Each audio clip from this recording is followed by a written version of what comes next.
This is the LowcoSports Lowdown podcast. Here are your hosts, Justin Jarrett and Wes Kerr.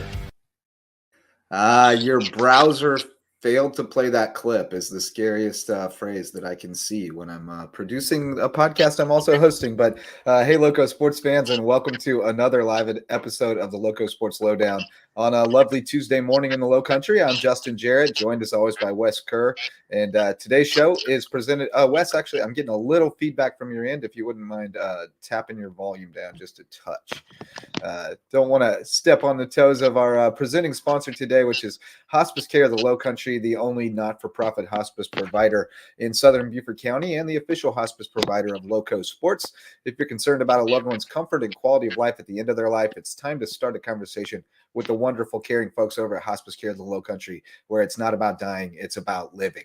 So on that note, Wes, thanks so much to all of our sponsors, and thanks to all of you who join us on our shows here. Let's catch up. First things first, where you been? We've both been busy since we got together on Friday for the last Lowdown, and there's been a lot going on, man. So what have you been up to?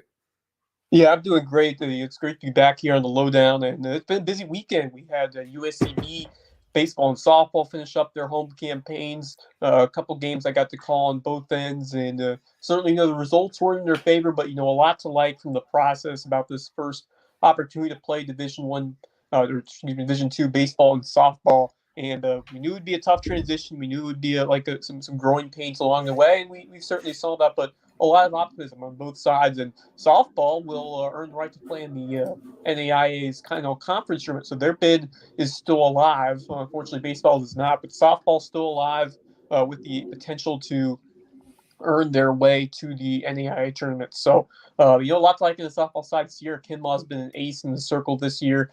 They've got some talented bats in their lineup. Like Ashton Alty, senior veteran, alongside some others. Mackenzie Freeman's had a nice year, and so they've got some strong outputs over at the plate. But I think it's going to go. It's going to be probably down to how well the pitching does. They've got a veteran, Caitlin Toole, who can come in and pick up some good innings.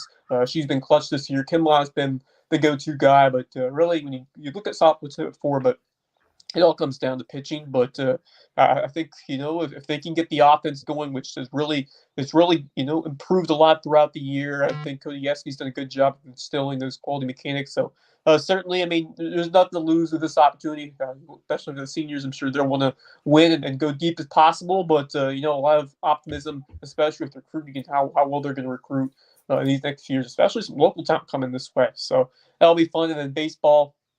Tough season for them.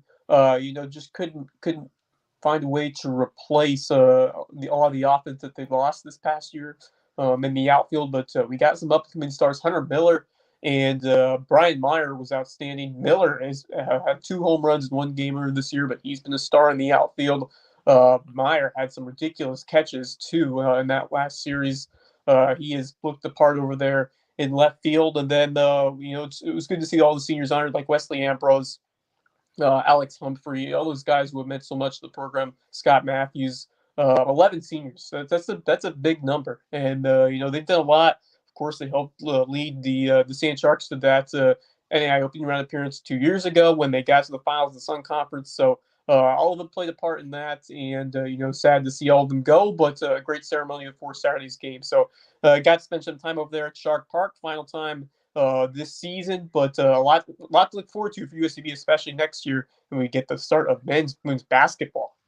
Heck yeah. Can't wait for that. That's going to be good stuff. And speaking of senior night, it's that time of year for high school sports too. It seems like every game you go to this time of year is somebody's senior night. So that's always, higher stakes. They want it bad. And it's always cool to see, kids come up big on their senior night. And I got to see some last night at May River with the softball team pulling out a big win over James Island. I got you here, buddy. And then I also got to see some seniors digging deep Friday night, May River lacrosse.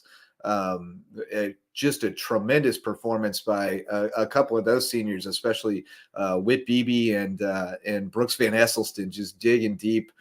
to keep that team alive in the postseason. And we'll be joined by Whitt Beebe here in just a little while on the show. He should be on in about 10 minutes or so, and we'll talk with him a little bit more about that game. But thriller in the tank. The Sharks winning 12-11 in overtime over Bishop England, and Beebe with the game winner. So that was incredible. Yeah, our guy Misa Garzone's giving you trouble in the comments. Wes says you want the whole screen for yourself. Wes is working on his phone today, so having some technical difficulty over there. Sometimes your phone wants to compete with the stream, so we'll get it sorted out. But we'll have Whitt joining us here in a little bit. I was over at May River last night. Shark baseball team put up a heck of a fight against James Island, had them where they wanted them, and let them off the hook. But it was a really good game, and then the softball game was phenomenal. The Sharks rallying back with, they had like 6 runs in one inning and came back to win that game. Just a tremendous effort to rally past James Island and help out Colleton County. I was getting texts from our friends over at Colleton County saying, "Hey, what's going on at May River?" And I said, "Oh, you're not going to believe it, but they're up with 2 outs in the 7th." And when I told them they got the win, I got some happy photos from the Colleton moms. So they appreciate you, Sharks. But it was a great night over there, and we had a good weekend. And speaking to Colleton, I got to see them live over at Bluffton. We got the three games in one special over there. Bluffton baseball locked it off. We got the Sharks painting the town blue with the big, Bluffton Derby win and shootout, and then Colleton County girls, that offense flexing its muscles once again. That has been a fun team to watch with their hitting prowess.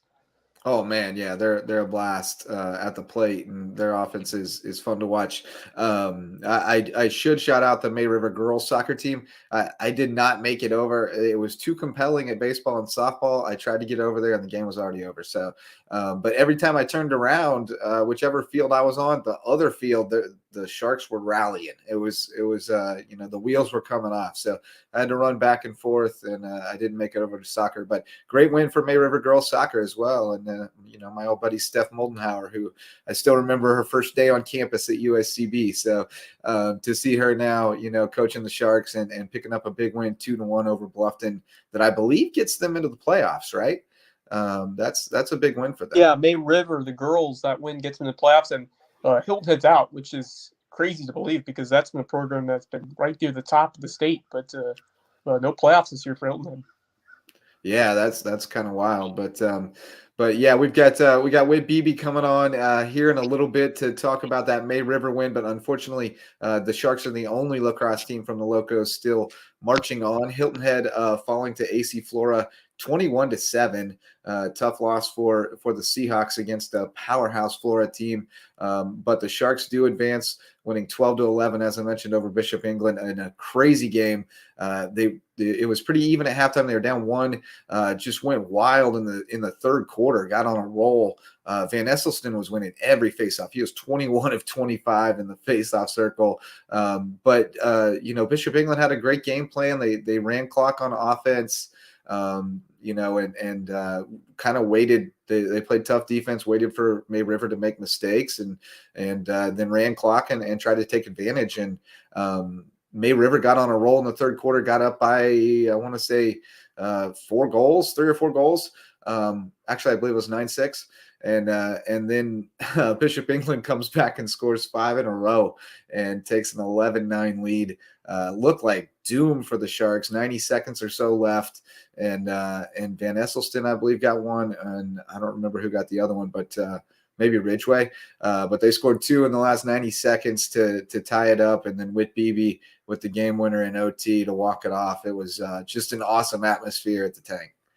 Yeah, just one of those special games that you will remember for a long time if you were a part of that, and just an incredible resilient effort from that team. Down 2 with 90 seconds to go. Very reminiscent of that May River soccer team that went on to win a state title in 2019 when Joe Fleek scored those goals at the end to tie it and then win it. So very similar kind of story there, and just awesome to see that fan support and that electric atmosphere over at the tank. I mean, what a moment for those kids who have been trying to get over that hump. They've been knocking on the door of that deep playoff run, and maybe this is their year. So Lucy Beckham will be their semifinal matchup. So that should be a fantastic game. I'm excited to see how they go up against the Bengals team, which There's a team I believe they've seen this year. Yeah. Beckham won 16-6 in the first Okay. meeting. So, pretty lopsided, but that's one of the things I'm eager to talk to Whitt about is, from a mindset standpoint, how do you approach this game? How are you guys trying to talk yourself into, being the better team here, and how do you close that gap? But it'll be interesting to hear from him about that. He's a pretty impressive young man. We bragged on Brooks Van Esselstyn. We've had him on a couple of times about what an impressive young man he is. But Whitt's right there. He's really academic kid, really thoughtful, and looking forward to talking with him here in a little bit. But how about that pitcher's duel you got at baseball last night? Bluffton and Colleton. Davion Varner going into the 8th before he gave up the game winner to Jackson Arsenault. And Miles Fry going 8 innings strong on 94 pitches. That's impressive That stuff. was an incredible duel right there between Fry and Varner. I mean, those two were absolutely dialed in. Varner was just hitting the spots, using that velocity on his fastball, just blowing it by those Bluffton hitters. Really impressive command on the mound, and Bluffton just unable to solve them until very late. You mentioned Arsenault getting the game-tying RBI on a sac fly. But then, Bobcats just could not find a way to string hits together. Varner was spectacular. Struck out 8, allowed 5 hits, 2 earned runs. Went into the 8th inning, and then Jackson Arsenault driving our good friend Kevin Brown, who worked the leadoff walk and ended up going around to score the winning run. That's pretty awesome. The GOAT. Yeah, the Goat's had a really good senior season. I've enjoyed seeing him out there doing his thing, because I think a couple of years ago he almost stepped away and just focused on some other stuff, but wrote it out and now contributing a lot as a senior. So very cool to see. But big win for Bluffton, and I think that keeps them in it. So we'll see what happens. Yeah, I on believe Wednesday, because those two had the same record, right, and were tied right for that last playoff spot. So Colleton could still get them if they right. run differential. So if they win by more, is that would so there's Boston still has Yeah, to work. I'm not sure what it is. I think it actually maybe runs allowed in region Okay. play. I'm not Okay. positive, but we'll have to get to Well, the bottom of that. yeah, Mullis we'll have to he'll be see, able to but, get to the bottom of that for us yeah. on the Diamond Dudes. Yeah. But as we said earlier, we now have a guest in the green room enjoying the snacks and waiting for us to let him in. So we'll pull in now Whitt Beebe from the May River Boys Lacrosse team. And Whitt, how's it going, man? Thanks for making time for us this morning. I know you're still riding high from Friday night, but also, trying to get yourself focused for tonight at Lucy Beckham. So, what's the vibe right now with the Sharks? I know you guys are feeling good, but still work to do. Yes, sir. Thank y'all for having me. I'm doing great. We are definitely on a high right now. That game was amazing. It couldn't have ended any better. And now we're excited for today, ready to get after it, ready to hopefully pull out an upset and have a fun game. Take me through the emotions of the end of that quarterfinal game, down 2 with 90 seconds to go, putting 2 goals in the back of the net, and then you finish it off with the overtime winner. It was like crazy. So we were down and everybody kind of questionable what was happening. And then when we went into overtime, we had a game plan. We were just going to pass around, and the play didn't go as we hoped. So I took it, I got it up top, and then I took it lefty, got it, scored, and I turned around, the whole and clears, goes straight to the fence, and we're fence, all the fans are coming off, banging the fence, everybody's screaming. It was like unreal. It was amazing. It was one of the more intense things that I've seen. In fact, here I'll skip ahead to what you're talking about here, the celebration at the end. It was pretty intense stuff. That was actually in regulation, I believe, the game tying goal. I got busy. I got a little caught up in the game and forgot to film for a little bit. I was got caught watching, but there's the celebration into the fence with the fans, and it was one of the most hype environments I've seen, and I can't imagine you've played in many better for high school lacrosse. That the crowd really brought it. Yes, we had a great fan base, and it was just the energy we had there. It was unreal to play and just watch. Yeah, unbelievable stuff. How do you get yourself ready now for obviously this was a game that you had just lost to this team by 1 goal, but now you got to go play a team that you lost to by 10 goals, albeit earlier in the season. What has been your mentality and mindset this week to prepare yourself for that and tell yourself that you can go be the better team tonight? So we've just watched working hard during practice, and we know we're a very physical team, and that's what's kept us this far in the playoffs, and we use that to our advantage because we just like to hit, and we like to have fun. We like to use our stick skills and just have a great game, and hopefully all that together can pull out the win, send us to states. What has been the difference over these last few games that's helped ignite this team to get even better and go over the top of a team that you lost to earlier in the year? What's really clicked for you guys these last few practices, these few games to put you where you are now? So it's mainly the focus. Earlier in the season, we didn't have as much focus as we do now. So we've all just come to an agreement that we can have fun outside of the whistle and have fun outside of practice, but during practice we need to be locked in and focused up so we can hopefully go to states. How much of that comes from you senior leaders, you and Brooks and Jacob Bollinger and the guys that know that this is the end of the road for you. You don't win now, you're done. I mean, obviously you guys are going to go play at the next level, but last time you get to put on this uniform unless you win. And so how much has that shift in focus really come from the top down from you guys leading by example?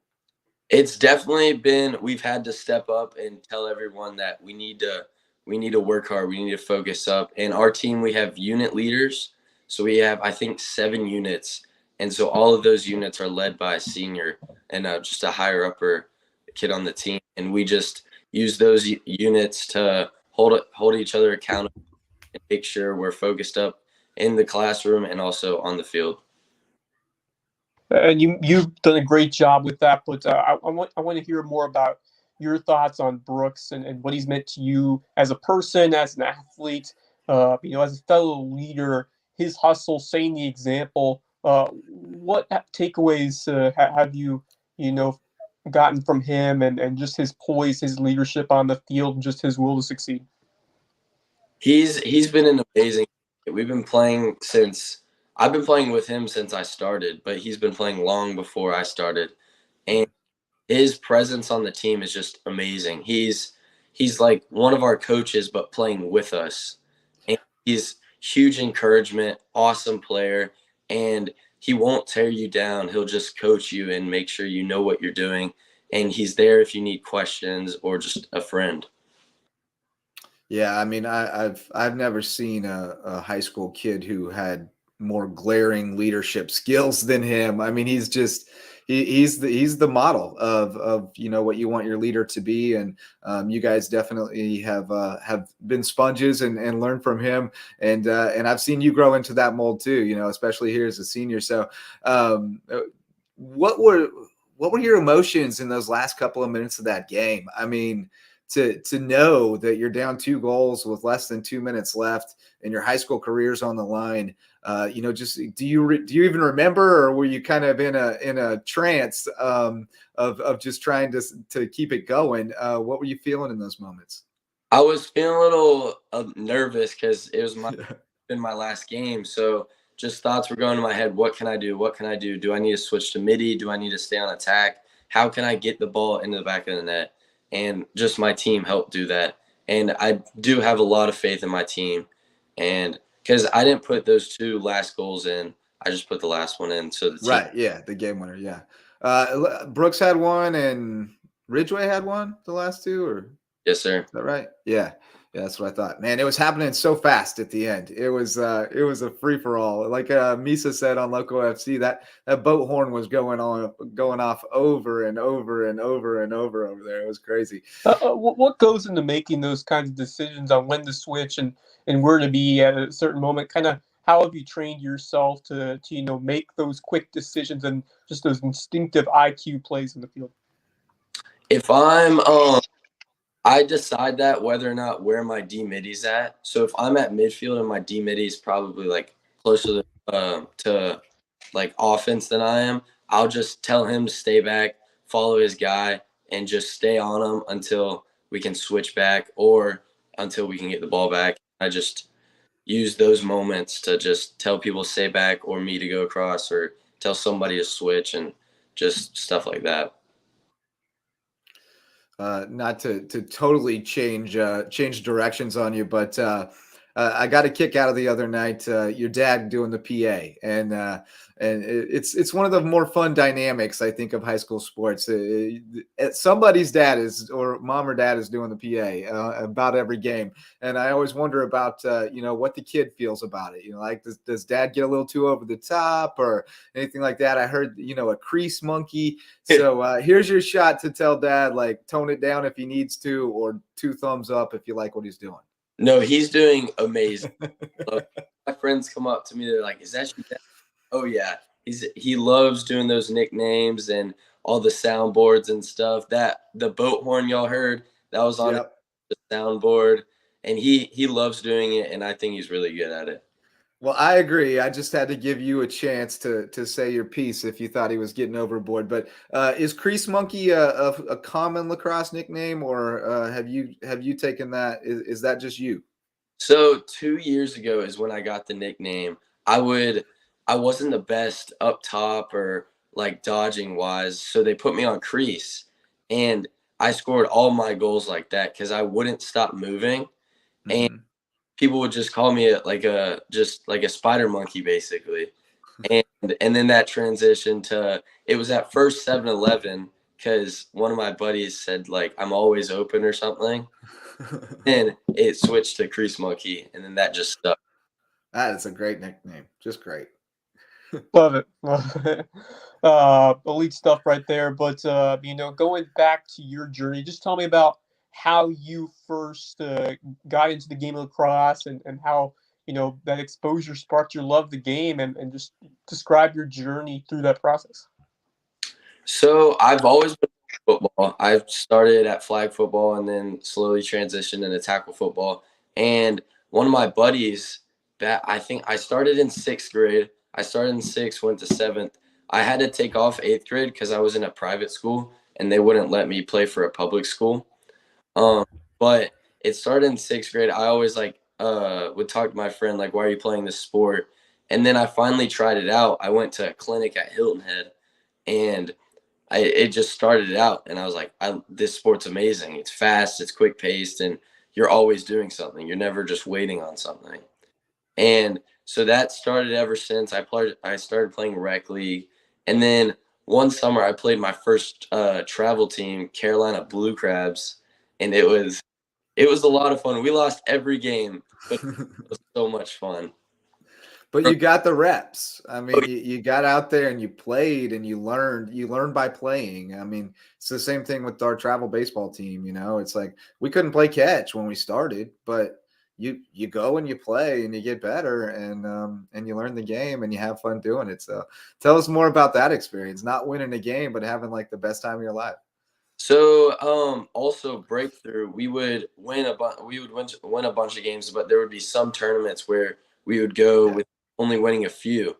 And that's why the coaching staff on that team, Josh Lesko and Coach Tommy Heberer, are just because they're there to make us better and also make sure we enjoy the game. And they're not like bearing like us and just making sure you're doing every little thing right. They're using everything as a teaching moment rather than just putting you in because you're better at this than somebody, rather than just giving you more reps to get better.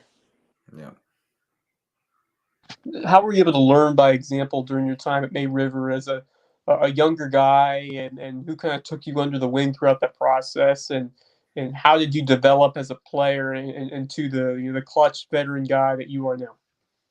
So when I started out, I had played football. I already knew some of the guys that were up there, like Eli Hall. He was a big for us. And then from there on, I met Rob Gabowski, and he like right away took me under his wing, started teaching me different like shot techniques, passing, just the IQ of the game. So I stuck with Rob for a while, and then Andrew Dromsky kind of took me under his wing last year, and it was just I always had one of those guys that would take me under his wing and just show me the ropes, basically. So this year was your turn to pass that on. So who was your mentee? Who's going to be the next Crease Monkey? So the guy I've been hanging out with a lot is Wesley Barnes. He's a 8th grader for us. He's an amazing athlete. Him and Turner, all of our 8th graders for JV so far are just amazing. They love the game. They want to learn more, and they're willing to put in the work to learn more. And they're just awesome. Well, you're headed to North Greenville to play lacrosse. I was at your signing day, so I know a little bit. But anybody who missed that, tell them a little bit about how you wound up at that decision and how excited you are to go be a Crusader. Right? Is that right? Yes, sir. I'm very excited. I went to a Lander Prospect Day, an Anderson Prospect Day, and North Greenville Prospect Day, and I loved all of them. They were all super fun. Loved the coaching staff on all 3 teams, but the fellowship between the North Greenville team was my favorite. They were all there for each other. Whenever I did my overnight there, they all wanted to hang out with each other rather than just solely focus on the sport of lacrosse. And they're disciplined, and they were just amazing guys, and they want to invest in you to make you a better player and a person. And I just love that. And also their 3-2 program, I was super interested in that. Well, like your teammate Brooks Ness, and you guys have been outstanding students in the classroom. Tell me about what has driven you to succeed, in your studies and your academics as well, and what you're interested in studying, pursuing in college. So me and Brooks, we've haven't had many classes together, but we've had classes, and we've each year we're doing good in the class, so we're able to play on the field and hopefully get scholarships in the future.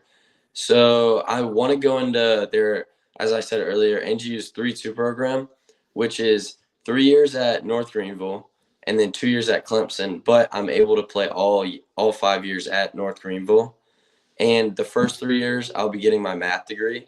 And then the second 2, I'll be getting my mechanical engineering degree. And I've always been in love with engineering, so that just was an added benefit of going to North Greenville.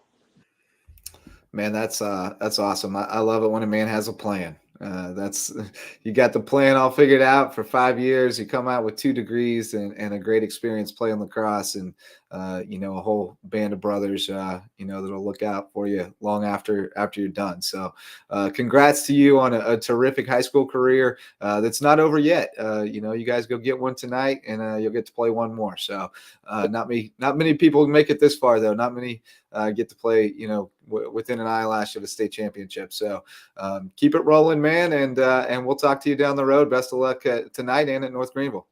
Yes, sir. Thank y'all so much. All right, we'll take a quick break to hear from our sponsors, and we'll be right back with more here on the LowcoSports Lowdown. Hey, Loco sports fans. This podcast and all of our grassroots local sports content are made possible by support from community sponsors, including Mickelson Law Firm, the official real estate attorneys of Lowco Sports, and the presenting sponsor of our Hilton Head Christian Academy coverage. Our original sponsors are still among our greatest supporters. Ryan and Tiffany Mickelson are community pillars who will be in your corner no matter your legal needs. When you need legal representation, call on the attorneys who support Team Lowco. Call Mickelson Law Firm. Hospice Care of the Lowcountry, the official hospice provider of Lowco Sports, and the only not-for-profit hospice in southern Beaufort County. For more than 30 years, the committed, compassionate staff at Hospice Care of the Lowcountry have been there to ensure your loved ones find comfort, honor, and dignity at the end of life. Because at Hospice Care of the Lowcountry, it's not about dying, it's about living. Homegrown Home Inspections, the official home inspectors of Lowco Sports. Jan Lucas and his team provide thorough, detailed home inspections aimed to ensure everyone goes into the transaction with open eyes and confidence. Jan would rather reveal an inconvenient truth than look the other way and provide reassurances that could come back to burn the buyer in the long run.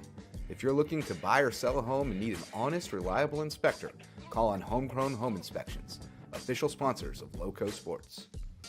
DDS Web Design, official SEO experts of Lowco Sports. If your business or organization has a website and you're trying to figure out what SEO is, you need to call on Denise and Dave Sinkovich at DDS Web Design. They'll provide a free consultation and do all the behind-the-scenes work to boost your search engine optimization and get your website found online so you can take your business to the next level.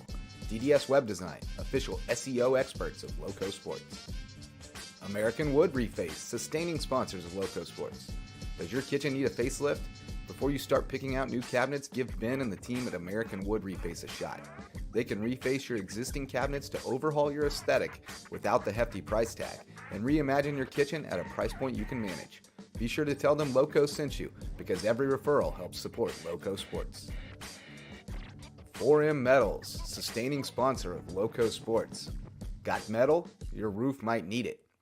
Metal roofing advantages include better energy efficiency, weather protection, longevity, a more aesthetically pleasing design, and the product is all green. So if you've been thinking about a new roof, go metal. Let 4M Metals be the difference in your roof. Jay's Barbershop. It's the talk of the town and the place to be in Ridgeland. If you need your ears lowered, head over to Jay's for a fresh cut and great conversation with good folks. And tell them Lowco sent you. Local Pie, official pizza sponsor of Lowco Sports. They sling some of the best pies in the Lowco, and my kids say the mac and cheese is the best around. Hungry? Hit up Local Pie, longtime supporter of Lowco Sports. Barefoot Floor Care of the Lowcountry, the official floor cleaners of LowcoSports.com. If your feet tell you your floors need cleaning, call on Barefoot Floor Care of the Lowcountry. They provide residential and commercial services, including cleaning carpet and area rugs, tile and grout, upholstery, curtains and drapes, mattresses, and more. But most importantly, they'll get those floors so clean, your feet will thank them. Barefoot Floor Care of the Lowcountry. Hilton Head Prep is a sustaining sponsor of Lowco Sports, and we tell you all about the Dolphins' athletic exploits. But did you know it's also the #1 ranked private K-12 school in Beaufort County and ranks in the top 2.5% of schools nationwide? Visit hhprep.org to see what Hilton Head Prep has to offer.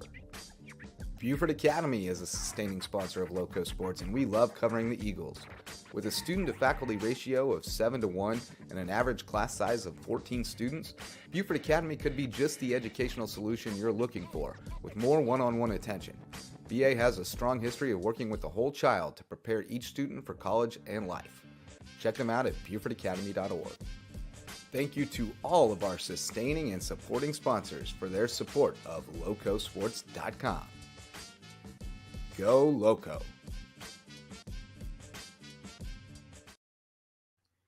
All right, Justin, Jarrett, and Wes Kerr back here on a Tuesday edition of the Lowco Sports Lowdown. Thanks to all of our sponsors and Patreon members who help us keep bringing you grassroots local sports coverage. Email us at locosports@gmail.com to become a sponsor and join Team Lowco. And Wes, a few more spring sports headlines to get through. We talked a little bit about that Bluffton-Colleton pitchers duel. That was a classic, an instant classic. Rematch on Wednesday should be a good one. How about Charlie Sauls from Patrick Henry? Another gem out at the farm. Almost made it through. 6 2/3 last night. He struck out 11, I believe. He's up over 80 strikeouts now and 50-some innings on the season. Just a terrific senior year for him. Yeah, 11 Ks, 3 walks, 6 hits, and a shutout against Hilton Head Christian Academy. So another great outing for him, and another win for Hilton Head High Baseball as well. Jackson Bybee, game-winning RBI on a triple. Brad Larson got the win in relief. So those teams playing well, as well as May River softball. I mentioned that one, stunning James Island. And then it was a great night for May River. You mentioned earlier they painted the town blue in the Bluffton Derby, but they also took softball from James Island in a shocker. And then we also had this 3A golf tournament getting underway for Skiza, Hilton Head Christian and Hilton Head Prep 1 and 2. Christian 8 shots ahead of Prep, and USCB in the track and field championships for the Peach Belt. So what stands out to you today, buddy? Yeah, a lot going on. It was a busy night here in the Lowco, and a lot to report about. And that was we had some thrillers over there in Bluffton, both the baseball, the walk-off win for Arsenal, and the Bobcats, and then River Sharks in a stalemate getting it done in a penalty shootout. But I thought the Sharks had the better of the chances. I got to catch the end of the game and then into the overtime. Not much going on in terms of the extra 10 minutes I think May River had the more flow of the play was on the Bluffton side of things. I thought May River was, controlling the play for the most part, generating more of the passes and the chances at goal. But they had a couple of good looks right near the end. Bluffton made a big save, and then one of the defenders cleared out a loose ball that was going right towards the goal, and so that was a big play right there. But May River gets it done 4-2 in PK. So the Sharks they sweep the hometown rivalry. They sweep the Bluffton Derby. What a great atmosphere! Those fans, we saw supporters, some students from May River, from Bluffton, and they're getting wild over there, right near Look at that. the Love fence. it. So the goal right there when May River made the game-winning PK. But what a I great love it. rivalry that's become. One of the most favorite to cover here in the Lowco, and then the girls get it done as well, 2-1 over Bluffton.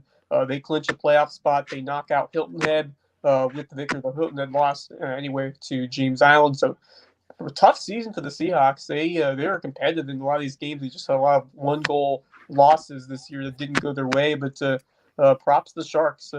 It's good to see that girls soccer team getting in. And as we said, once you get in, you never know what can happen, because May River's a battle-tested team that has played the best teams in the state in that region. So they're going to be ready for whoever they face going into the postseason. Well, and anybody who watches us definitely knew that it was going to be just a battle of attrition in that league, in that region, especially with the girls. I mean, it's just a murderer's row every night. Colleton, you get a break with Colleton, but they're going to make you fight for it. Like, they're not going to just lay down. So you just don't get many easy ones, and then all the rest are just brutal. Yeah. So it went, right down to the wire, Yeah. and who could And pull to off get an that upset the first- last week of the To get season. that first win over Bluffton in your program history that's been Oh, around since 2016, that's a monumental win for that program to beat your rivals, a Bluffton team that's been consistently good through these last 2 wow! years. I didn't realize that. That's mind blowing to me. And then clinch a They've playoff had some spot, good too, for the first time. teams. Yeah, they've definitely had some teams that you would have thought would have been good enough to have knocked off a Bluffton team, but that just really is a testament to how deep the region has been over the years, that they haven't been in the playoffs yet. So great job for Steph Moldenauer, just a terrific young woman. I mean, Ed Heberling brought some really good young women to USCB to play soccer, and a bunch of them are still around here coaching, which is a really cool thing to see. So you've got Haley Pena doing a great job at JP2 as well, and Brittany Pacifico is helping out. She's the lead assistant at Bluffton. So a lot of Sand Shark roots around here, and I know Karen Pimentel is around coaching too. Yeah. So a whole bunch of them. It's a really cool thing. I did get to, like I said, I was at that May River softball game. I've got a little bit of footage of it. I was mostly taking photos last night. I got some great photos, but I got a little bit of footage here from May River. I was not taking video when they made their big rally.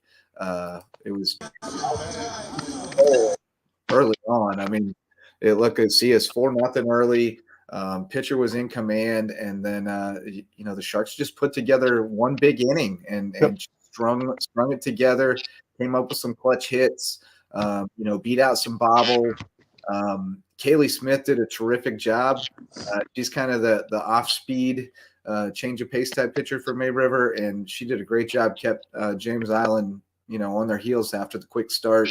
And kept the Sharks in. It gave them a chance on senior night, and they just kept chipping away and then took the lead. And then Olivia Nagel came in, the 8th grader, and got the final out. Talk about clutch coming field. in as a youngster. But, what a rally. That's impressive stuff, to score those 6 runs after, being down the whole game. And then, Kaylee Smith doing her best to keep the Sharks in it against the very talented James Island lineup. Scattered 11 hits, allowing just those 4 runs. That's a strong performance, and you get the win like that. That's a huge momentum, surge for her and for this team. And then Michaela Landry coming up to the plate with 2 hits, also walked, drove in a run. Smith, Charlotte Berkeley, Avery Grieve also coming up big for the Sharks. So good to see some of those depth players, some of those players in the bottom of the lineup or middle of the lineup that maybe don't get as much recognition, getting it done for the Sharks in a big time game in the region. So that's a scrappy team. It's not going to be an easy squad to take out once you get into postseason. There's the final out right there. Olivia Harrison, Abby Bullen, I think, in right field, hauling that one in. But man, it was a great win for them. Really great win. And one more shot going back to Bluffton. How about Alyssa Rose in losing effort with a home run? Yep, she's hit a bunch of bombs this year. She can rake. She has a ferocious hack. It's been a tough year for them. Parker first not being able to pitch and then being out for the season was just a devastating blow. That's your table setter. But they've had some girls who are having a good year. They don't have a pitcher. Alyssa and Sydney Poliquin have done their best, but they're not really pitchers. And so they've had a rough year. But so Misa gave you that fact. Okay, now I know how you got the fact. I just saw it in the comments. Okay, I missed it earlier. Misa, we got to get you to be our producer, buddy. You're on the ball. We gotta have you on the ball over here. Just a tough season for Bluffton, but those girls have been so much fun to watch and cover, and really looking forward to seeing what they can do at the next level. I'm glad they get to keep playing because it's clear how much they love the game. Even when it's going rough, they're having fun out there playing with their friends. So, but Colleton, they'll make you look bad, man. They can hit. They can put runs and up in bunches. Yeah, Maggie Kennedy 4 for 4 last night. It's somebody different every night. That's the scary part about it. But how about that Skeeza golf tournament? The locals are looking very good up at the Hackler course up at Coastal Carolina. Sage Bradshaw leading the way with a 68 for Hilton Head Christian. They shot 287 as a team. JP Reed and Gabe Schmitz both shot 70. So they are 1, 2, 3 on the leaderboard. And then for Hilton Head Prep, they got to turn it around. They're 8 shots back of their rivals. Jack Cresor with a 71, Jeep Patrick with a 72, but Garrett Fader 76, Tag Graziano 76, Cade Criscuna 78. Those guys are all capable of going low. So if they turn it around today, don't count out Prep. They can come in with 5 guys under par. And that margin may seem big, but it's small because if you got guys shooting low and maybe Hilton Head Christian County cools off, Prep can get ahead in a hurry. So it's far from over. When you look at that golf tournament. So I'm excited to see how that one goes. I think it could still go either way between those two teams. But yeah, it's good to see both of them competing well here at this boys side. We've seen Prep girls dominate these last few years, but boys focus dogfight and Hilton Christian. A lot of history there. We had Bryce Nimmer, so a lot of strong golfers coming through that program over the years. So. And I guess it was cool to see him back here at home with the Prep Cup a couple weeks ago. That went to a playoff. A couple Prep golfers fighting over there, and I got to see a lot of those Prep guys. Got to see some of the Southern Christian County golfers as well. Really impressed by how they just go through the motions and how they approach. They do it very professionally. Their putting has been excellent from what I've seen, and it just seemed like they've had the experience to perform at the highest or the biggest levels of the high school game. And so, it was fun to see them there, and we wish them luck as they finish out the Skeeza tournament. It's crazy how early it's like we're when you see the Skeeza golf tournaments finishing up, that you're close to the playoffs because that's kind of the thing that kicks it off for the girls and the boys side. It's like the groundhog poking its head out, and you're going to see its shadow or not. And it's we always get a champion out of that one. It seems like one of our teams is always bringing it home. Usually Prep lately, but it looks like Hilton Head Christian giving them a run for their money this year. So anyone else close? Not really. I don't think so. Shout out to our guy Pratt Reed, by the way, for hooking us up with the results. I was having a hard time finding anything, and lo and behold, there they were in our Twitter DMs. Pratt Reed, I covered on the looked the at it. I had trouble since I was on the phone. I had trouble reading numbers, so I'm glad you're able to. Yeah, I think it's pretty much a 2-horse race. So, but we'll see what happens. And let's see what else we got. Darren Horn picked up another dub. Bugs up at Coastal Carolina got a win against Southern Miss the other day. I also heard that this morning from our friend Mullis that Bennett Romer hit 95 on the gun the other day, which that's going to turn some heads. Yeah. Yeah, he has had quite a year for Newberry College. We've been talking him up all season, but his velocity has turned on the next level. His performance as a whole has been tremendous. Moving up and playing for this Newberry team that certainly they have a chance to take this deep. We told you last time about how hard it is to win in the these Division II NAIA tournaments. You got to have pitching depth, but Romer's going to have to excel alongside the offense that hopefully will stay hot at the right time. So it's so hard to know if a team will perform well because it's just small sample size. And as we know in Major League Baseball playoffs, it's all about who's swinging the hot bat at the right time. So yeah, or the hot pitchers. You run into a couple buzzsaws. But speaking of that, Newberry's got the Osborne kid from James Island coming next year too, and he's the real deal. Sharks get him on Wednesday when they go up there. So they had their chance to steal one last night and they didn't pull it off. But now it'll be Tyson Brasington against Osborne, so that should be a fun duel. And Brasington had 4 hits last night against James Island. That dude, gosh, I think he's hitting over 600 this year. He's had a phenomenal year. But speaking of former Sharks playing at the next level, update on Kylie Gleason. I had lost track of her, so you may have too, or a lot of people may have. Former May River player, went to USC, now at James Madison, where she leads the team with a 361 average.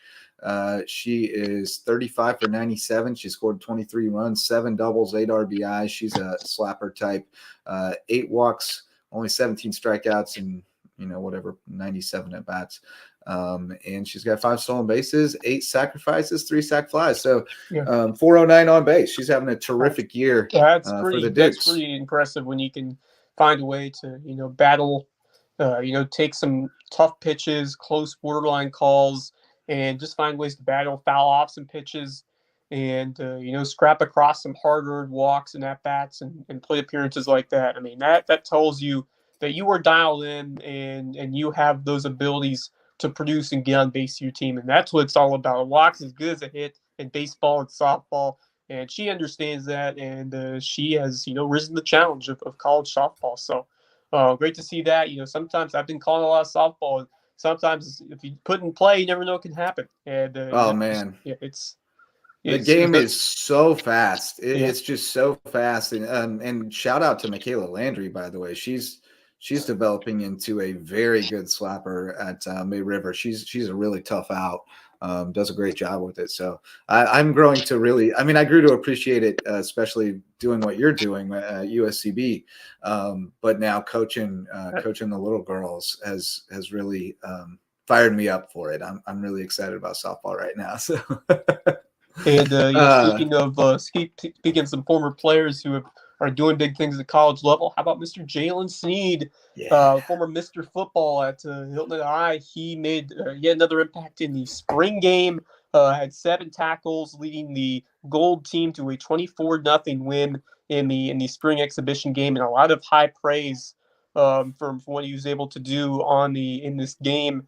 Made a big stop on Chris Tyree for a highlight reel tackle.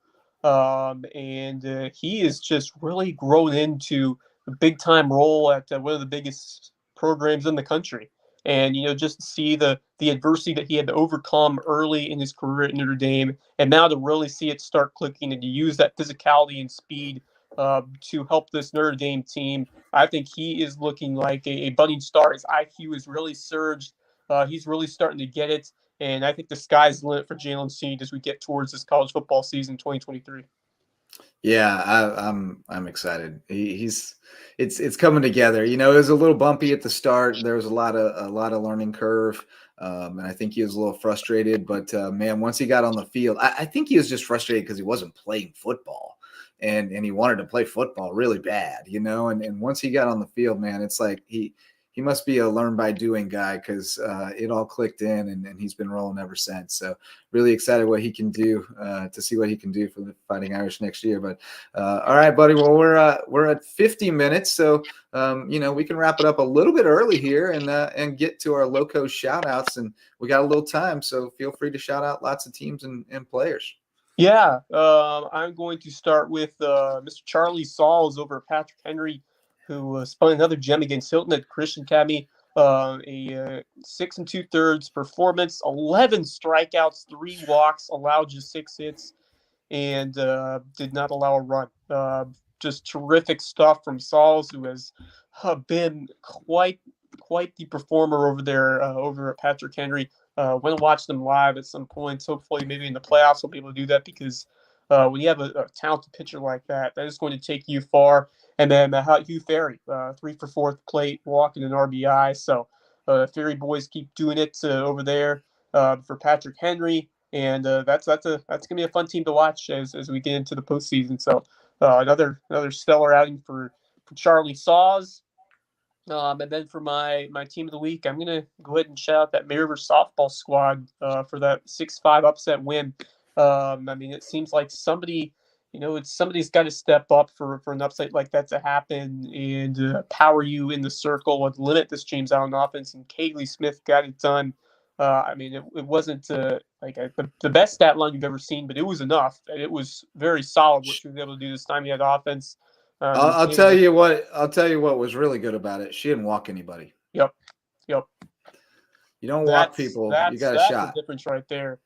If you can limit the free passes, because when you get on base, it is so easy to score on a stolen base or on a pass ball wild pitch.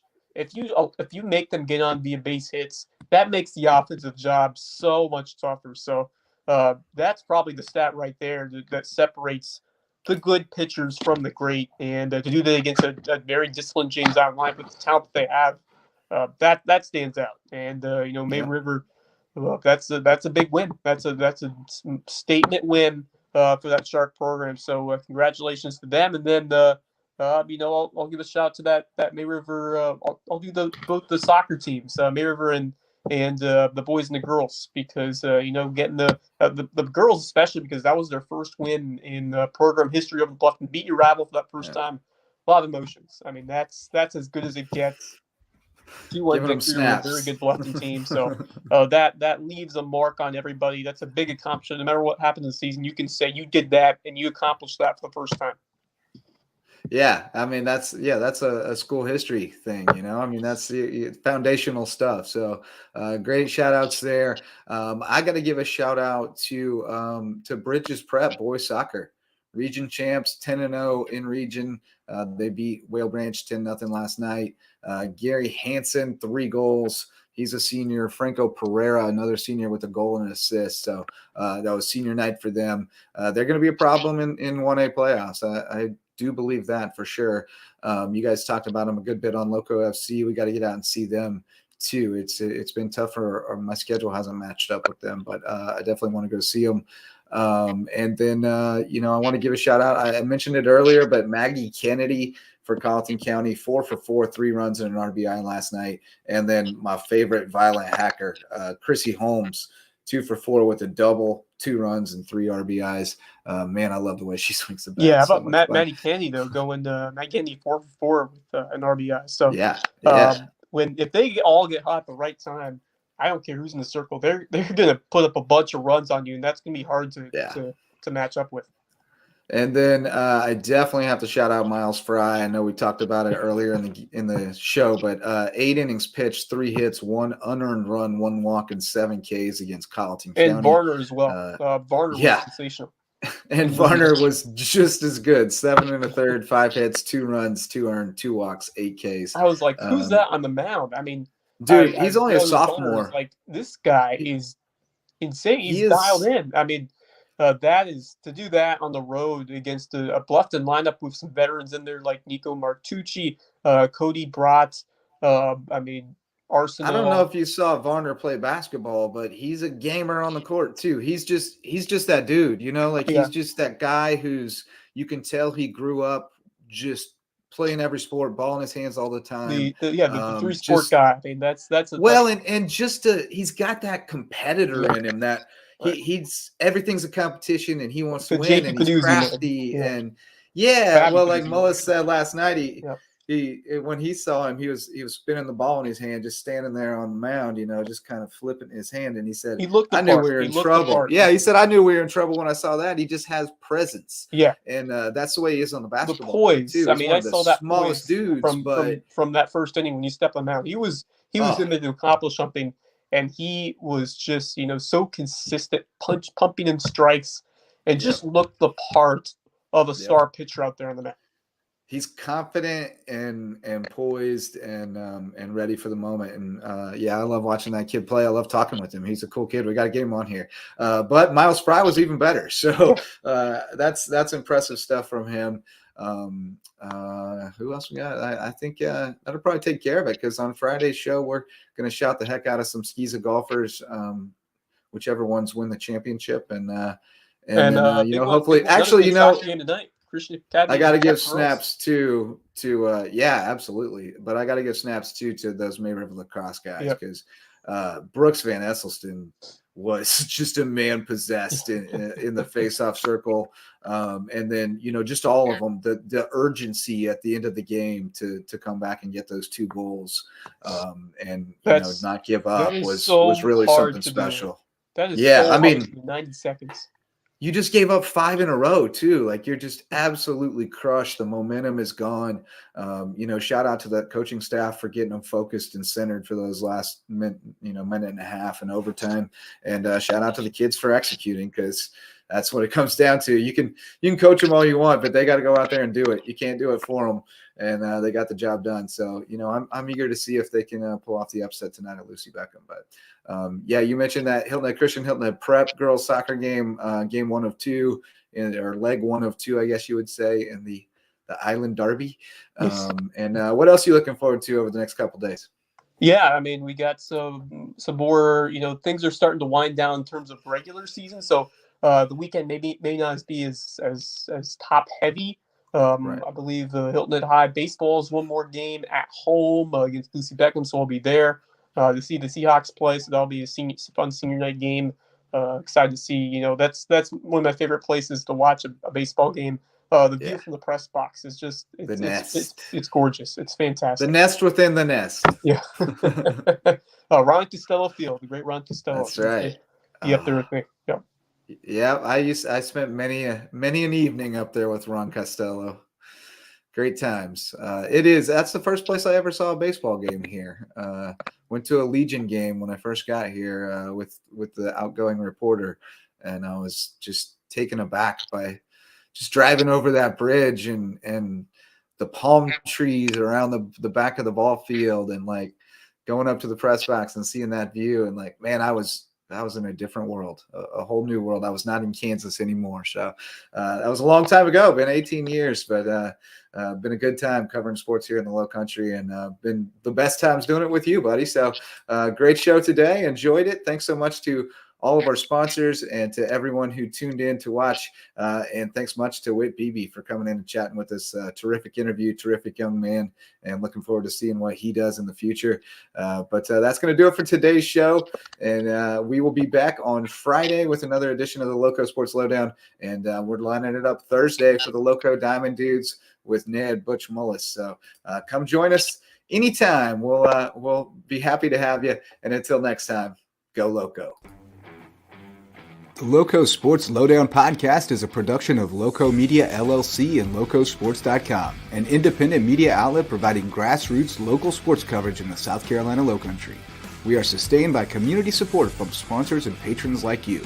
Get in the game with a monthly pledge of $1 or more at patreon.com/LowcoSports to keep us going and growing. Go Lowco.